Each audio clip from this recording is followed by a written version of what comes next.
It's a pretty interesting panel to probe with questions. Now we have a microphone circling around with Lisa. So remember, you have to go to the mic in order to get it on the record. We'll start with the boss. I'm Barry Bluestone, Director of the Dukanka Center. Let me play devil's advocate. This afternoon I gave a speech before the Boston Economic Club, which had to do with the revival of manufacturing in Massachusetts. And this past year, the Dukanka Center here at Northeastern conducted a survey of over 700 manufacturers. One of the top problems they talk about is energy costs. And they suggest that they have a fine future here in Massachusetts, and we've started to see a revival in manufacturing, but it could be shortchanged by an increased cost in energy that would accompany moving to renewables at the present time at a more rapid rate than we are. But that's a very important industry with 255,000 jobs, and particularly jobs for people who have less than a college education. So for them, they're very worried about renewables. They're very excited about natural gas. How do you, when you talk about sacrifice, how do you square our need for this kind of economic development, these kinds of jobs, with also saving the planet? Who wants to take a run at that? Well, I'll start just by maybe expanding the point before, because I think the problem is even a little bigger than you described. So I've lived in New England all my life, and I do consider myself, I said to Jonathan, I probably agreed with easily 70% of what he said. Very high level of agreement between a sort of utility guy and an environmentalist. When I went on the board of NiSource, which is largely a Midwest company, natural gas company, it does own some coal plants in the Midwest. One of my first meetings was with, we had as our breakfast guest, the then chairman of one of the Midwest states' regulatory commissions. And that, to that commissioner, it was not just about low energy prices, but local jobs from coal. And so you have, in the entrenched interests that exist that we have to break through are not just the big companies, the giant, 15 of 20, but there are an awful lot of jobs, meaning voters, whose jobs that are at stake in the current system, who don't wish to pay more for energy or make sacrifice, who believe it's somebody else's problem to solve. And so it's a broader issue than the manufacturers who are looking at short term. This is great. We can now be competitive in Massachusetts where we couldn't have been before. Those are. So I think we have a very big issue in terms of short term sacrifice. What are people really willing to do? Are they really willing to make their homes and factories more efficient? Are they willing, which doesn't necessarily involve sacrifice, but it involves action and action of individuals who vote. So that's a very good question, and I presume the concern is a regional one, that if the prices are higher here than somewhere else, the jobs, so the price has to go up everywhere. The playing field has to be leveled, and from an environmental and climate change, you have to internalize these externalities. Energy has to be more expensive. I'm sorry. And higher energy prices have a contractionary effect on the economy. Also sorry, but there are also all these other huge negative impacts. And the conservative economic approach is to internalize these externalities so the market sends the right signals so that the productive resources of the economy are allocated. So all this environmental stuff is really a very conservative approach because you want the market to reflect these costs. And you want everyone to pay the same price. So that means getting rid of all the subsidies too. And every energy resource, including all the renewables, are subsidized up to yazoo. And so the market is so distorted between the externalities on the output side and the subsidies on the renewable side, on the input side, that it's all kaflooey.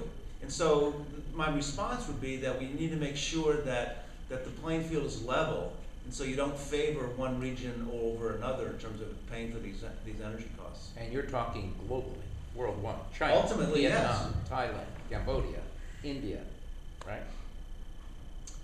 Yes. Good luck with that. Yes. No, I'd like to take a more regional perspective on that. Virtually every time there's been a run-up in petroleum prices, the Northeast region has seen a decline in economic activity. And what the manufacturers haven't figured out yet is we've broken the link. How many people here remember, and I'm willing to say I'm old enough to remember this, when we actually measured the level of prosperity in this country by how much coal and oil we burned, right? Now, do we still do that? It hasn't served us that well. And it, you know, the manufacturers might read the memo that says, actually, the less dependent we are on the fluctuations of fossil fuel prices, the more sound our economy is. And in fact, we know that energy efficiency contributes to prosperity and economic development. And we also know that, and there's recent analysis on this, that deploying all of the wind that would be necessary to meet renewable portfolio standards suppresses prices. It doesn't increase prices. It's just a question of them breaking the link in their own minds. Okay. I have to say, I can't agree with that. Wind, we saw the data, wind in the United States is 50%, the levelized cost, so this is the capital cost, the operating cost amortized over the life of the facility, is 50% higher than the new combined cycle gas plants. So if you do that, electricity in the short run is going to go up. There's no way around that. And that doesn't include the ancillary costs, which dealing with load following other issues, which, although they're not huge for renewables, are non-zero, which will also raise their costs. So that simply isn't the case. This is going to get good now. Did you see any analysis about the effects of the feed-in tariffs in Toronto? When the solar feed-in tariffs in Toronto? During the periods of highest demand, when clearing prices were highest. And keep in mind, those are, the markets have been somewhat characterized by periods of high demand and high prices that have provided a significant portion of what's called inframarginal revenue and profits. What the feed-in tariff did was it actually made prices negative during those hours, because those sources don't have a way to turn themselves off, and they happen to coincide nicely with the high demand periods. And the same can be said for offshore wind. So Cutler, maybe you and I will have to have a discussion about this later. I will not suggest that the capacity cost, that is the cost of building it in the first instance, is lower than a combined cycle gas plant.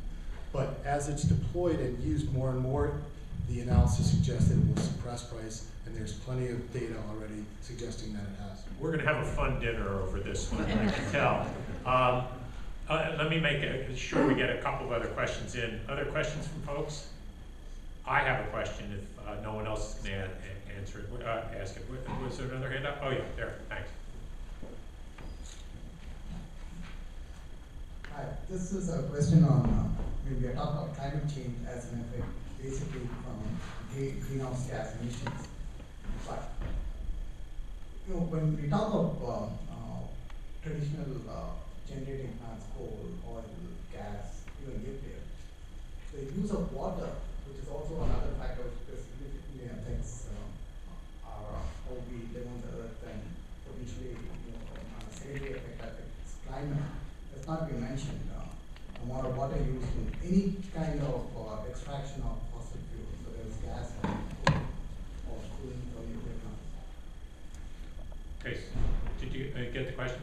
Yeah, okay. So water use, that's a very good point. And one of the things that I glossed over in my discussion was although these lower quality fossil fuels, the oil sands, the heavy oil, and the unconventional gas, while they tend to be more abundant physically and conventionally, all have a much greater, they tend to, generally speaking, have a much greater environmental cost associated with them, not just their carbon intensity. So the water requirements for a barrel of oil from oil sands is several times higher than the water requirements for conventional oil. Shale oil has a tremendous demand for water. Oil sands and shale oil are tremendously land intensive. I mean, half of Alberta is being plowed under right now to mine these oil sands. There's tremendous local and regional impacts. So a lot of the environmental impacts, including the use of water, are much higher with these unconventional fuels. Other questions? Back in the back corner, Lisa.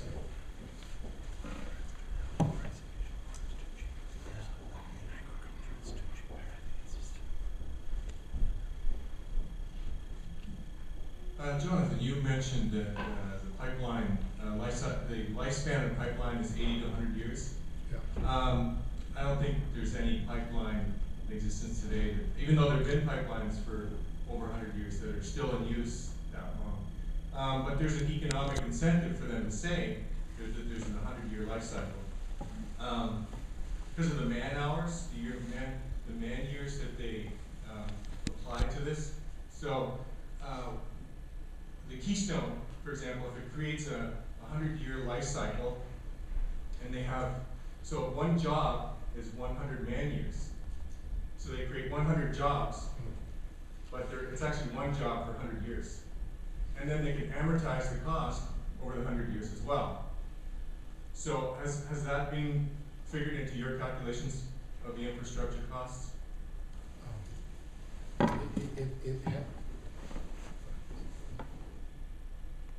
It has not been figured into the incentive that the pipeline companies might have to, in terms of how they convey or portray that, has not been figured in. And frankly, it was just simply being in a meeting at a FERC technical conference and asking the question, and we were referring at that point to natural gas pipeline expansion. Because I think the media is making the same mistake when they're talking about the amount of jobs that are going to be created and the economic benefits of many of these infrastructure projects. Okay. Other questions? Back in the back corner.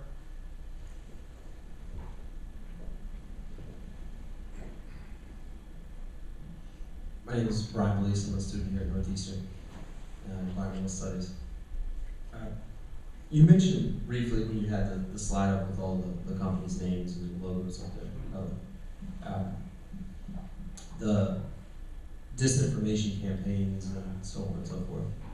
I just wrote a paper recently, and Professor Roarth, there was a subject in my paper, and I just wondered if you can speak towards the firsthand discrediting of individuals and professors, scientific and academic figures by any of those institutions, companies, corporations.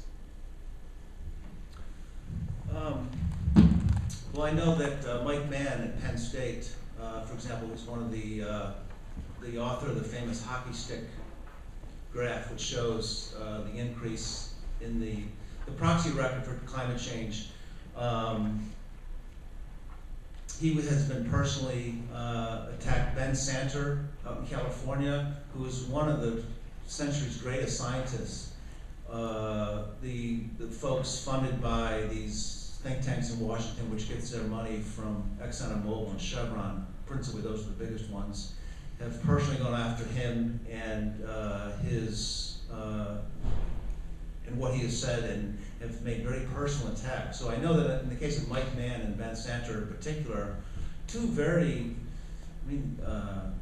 they have access to grind as well, but they're also, their research has been, of the most fundamentally important peer-reviewed research related to science, and they've just done complete hatchet jobs on the two of them because they've been the most outspoken.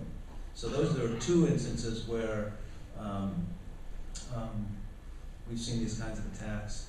I'm trying to think, someone's got to jog my memory. A historian of science, Naomi Oreskes at UC San Diego, I think she's actually now moving to Harvard, wrote a book called where she looked at, someone help me here, what is her name? Someone Google it real quick, the recipes. She's a historian of science at UC. She wrote a book published in 2011, which looked at the, essentially the campaign first by the tobacco companies, then by the tobacco companies with smoking. Merchants of Doubt, that's right, amazing book. Merchants of Doubt. And a small group of scientists, all very prominent, heads of the national academies, in the National Academy of Engineering, Fred Singer, and a few other people, who, fast forward, are the biggest climate skeptics. Rewind, were also funded by then Philip Morris and the tobacco companies to fight the whole tobacco causes cancer thing. They were funded by the chemical companies to fight CFCs don't deplete the ozone layer. They were funded by the same companies to say acid rain doesn't kill streams in New England. Secondhand smoke in the 80s, and now climate change. Same people getting millions of dollars from these companies, funded through the Heartland Institute, the American Enterprise Institute. It's all there in gory detail. And they just lied. And they personally attacked a lot of the scientists. Gene Likens in the 1960s and 70s, discoverer of acid rain, was personally attacked. And there's a long list, and she details it in quite, I think, quite an obvious way. Thank you. We got 2 questions, and then we're going to wrap it up right here in the middle, Lisa.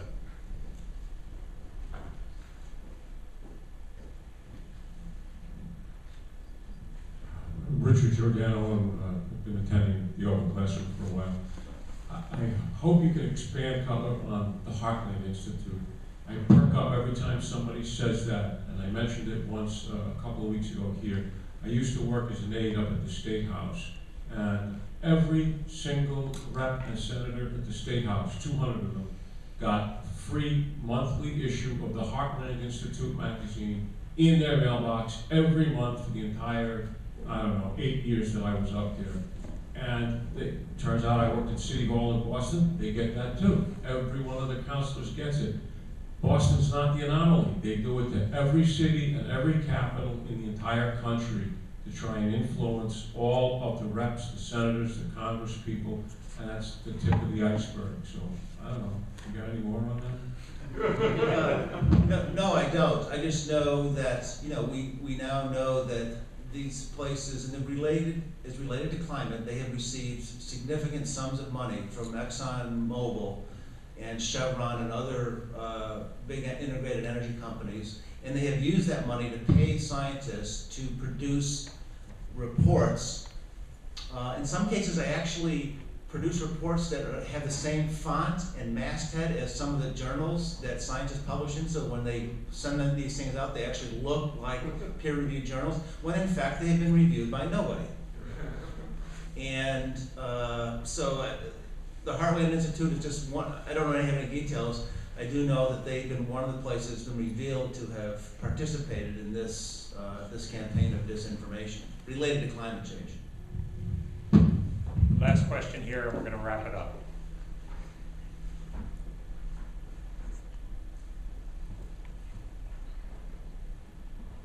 Yeah, I have a quick question regarding the Keystone Pipeline. And one of the benefits that, the people that want to put it in say that it's going to reduce our demand of foreign oil. And I'm just curious, because if what you're doing is you're taking the oil from Canada, and what they want to do is bring it down to wherever, Texas, to the refineries there, and be able to sell it on the world market. And there's a price difference between WTI and Brent. And the reason they want to get it all the way down to, Louisiana or wherever in Texas is because they can sell it at a higher price, because Brent is at a higher price. Why would the Keystone Pipeline reduce our dependence on foreign oil if the people that are supplying the oil going through that pipeline want to sell it at a global price?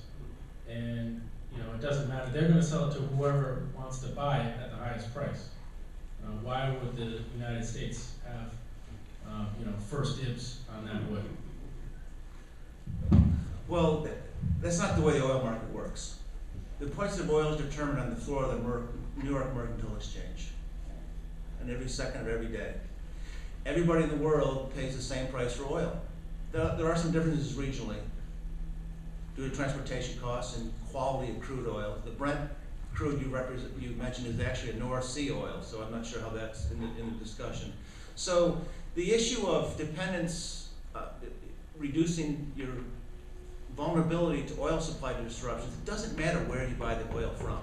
The price of oil in Texas is the same as the price of oil in Kuwait. It's not a closed system. So if you want to be less vulnerable to oil supply disruptions, you have to use less oil, period, regardless of whether it comes from Canada, Louisiana, Kuwait, or Venezuela. So it will reduce our dependence on foreign oil.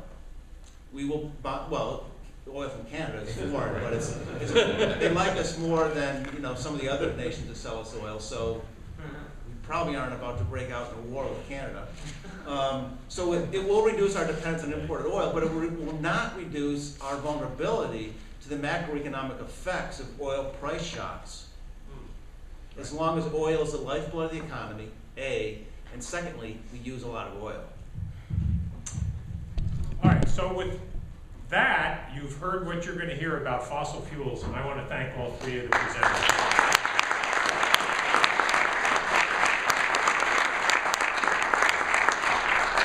Next week, renewables.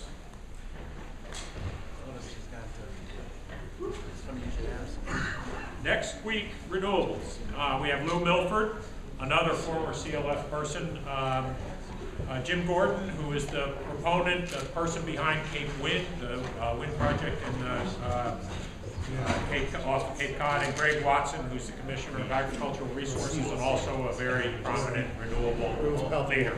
So we'll see you all next week.